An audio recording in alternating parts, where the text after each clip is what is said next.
भोजपुरी के power star अब राजनीति में भी सुपरस्टार बनने की राह पर हैं। पवन सिंह के एमएलसी बनने के बाद आखिर उन्हें कौन कौन सी ताकत मिलेगी, देखिए हमारी खास रिपोर्ट में। भोजपुरी सिनेमा के पावर स्टार, करोड़ों दिलों की धड़कन, अब बिहार की राजनीति का एक नया चेहरा बन चुके हैं पवन सिंह। बीजेपी ने उन्हें बिहार विधान परिषद यानी एमएलसी बनाया है और अब सवाल ये उठ रहा है कि आखिर एमएलसी बनने के बाद पवन सिंह की ताकत कितनी बढ़ जाएगी।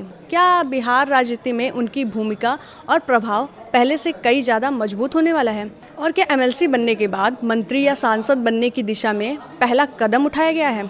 इन्हीं सवालों का जवाब हम आपके सामने लेके आए हैं। नमस्कार, मैं हूं सुधा सिंह और आप देख रहे हैं न्यूज़ 18 का डिजिटल प्लेटफॉर्म। भोजपुरी इंडस्ट्री में अपनी अलग पहचान बनाने वाले पवन सिंह अब बिहार विधान परिषद के सदस्य बन चुके हैं। बीजेपी ने उन्हें अपना उम्मीदवार बनाया है और विधान परिषद चुनाव में सभी 10 उम्मीदवारों के निर्विरोध चुने जाने के साथ पवन सिंह भी एमएलसी बन गए हैं। लेकिन सबसे पहले समझते हैं एमएलसी होता क्या है। विधान परिषद को राज्य का उच्च सदन कहा जाता है। जिस तरह संसद में राज्यसभा होती है, उसी तरह राज्यों में विधान परिषद होती है। बिहार उन चुनिंदा राज्यों में शामिल है जहां विधान परिषद मौजूद है।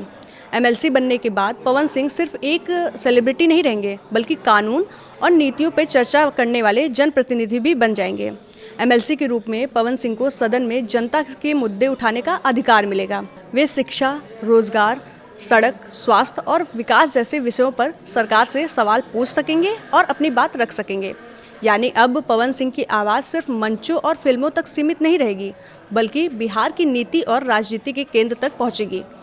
पवन सिंह को मिलने वाली दूसरी बड़ी ताकत राजनीतिक प्रभाव है। अब तक वे एक लोकप्रिय कलाकार थे, लेकिन एमएलसी बनने के बाद उनकी पहचान एक सक्रिय राजनीतिक नेता के रूप में भी स्थापित होगी। पूरे बिहार में उनकी राजनीतिक स्वीकार्यता बढ़ेगी और बीजेपी के लिए एक बड़े स्टार प्रचार की भूमिका निभा सकेंगे। विधान परिषद की विभिन्न समितियों में एमएलसी की अहम भूमिका होती है। इन समितियों के जरिए सरकारी योजनाओं, खर्चों और नीतियों की समीक्षा की जाती है। ऐसे में पवन सिंह को भी समितियों में भी काम करने की, प्रशासनिक फैसलों को प्रभावित करने का अवसर मिल सकता है। राजनीतिक जानकारों की माने तो पवन सिंह के लिए यह सिर्फ एक पद नहीं, बल्कि भविष्य की बड़ी राजनीति का प्रवेश द्वार है, क्योंकि एमएलसी बनने के बाद मंत्री का रास्ता खुल जाता है। संविधान के अनुसार कोई भी व्यक्ति विधान परिषद का सदस्य रहते हुए मंत्री बनाया जा सकता है। यानी आने वाले समय में अगर पार्टी चाहे तो पवन सिंह को सरकार में बड़ी जिम्मेदारी भी सौंप सकती है। बीजेपी के लिए पवन सिंह एक बड़ा राजनीतिक निवेश माने जा रहे हैं। भोजपुरी बेल्ट में उनकी ज़बरदस्त लोकप्रियता है। बिहार और पूर्वी उत्तर प्रदेश में उनकी बड़ी फ़ैन फॉलोइंग है। ऐसे में पार्टी उन्हें एक ऐसे चेहरे के रूप में देख रही है जो युवाओं और भोजपुरी भाषी मतदाताओं को जोड़ सकता है। और अब बात उस सवाल की है जो सबसे ज़्यादा चर्चा में है। क्या पवन सिंह एमएलसी बनकर 2019 लोकसभा चुनाव की तैयारी कर रहे हैं?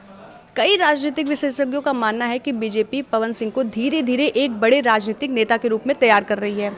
कुछ रिपोर्ट्स ये भी कहते हैं कि भविष्य में उन्हें आरा लोकसभा सीट से भी मैदान में उतारे जा सकते हैं। हालांकि इस पर अभी कोई आधिकारिक घोषणा नहीं हुई है, लेकिन राजनीतिक गलियारों में चर्चा जरूर तेज हो गई है। दिलचस्प बात यह है कि 2024 के लोकसभा चुनाव के दौरान पवन सिंह राजनीति में चर्चा का केंद्र बन गए थे। उसके बाद बीजेपी में उनकी वापसी हुई और अब पार्टी ने उन्हें विधान परिषद तक पहुँचाया और बड़ा राजनीतिक संदेश दिया है। तो कुल मिला के एमएलसी बनने के बाद पवन सिंह को सदन में आवाज़ उठाने की ताकत मिलेगी, समितियों में भूमिका निभाने का अवसर मिलेगा, राजनीतिक प्रभाव बढ़ेगा, विकास कार्यों की अनुशंसा कर सकते हैं और भविष्य में मंत्री या बड़े चुनावी चेहरे के रूप में भी उभरने का रास्ता भी खुल जाएगा। अब देखना दिलचस्प ये होगा कि भोजपुरी के पावर स्टार बिहार की राजनीति में कितना बड़ा कमाल दिखाते हैं। आज की वीडियो में बस इतना ही। धन्यवाद।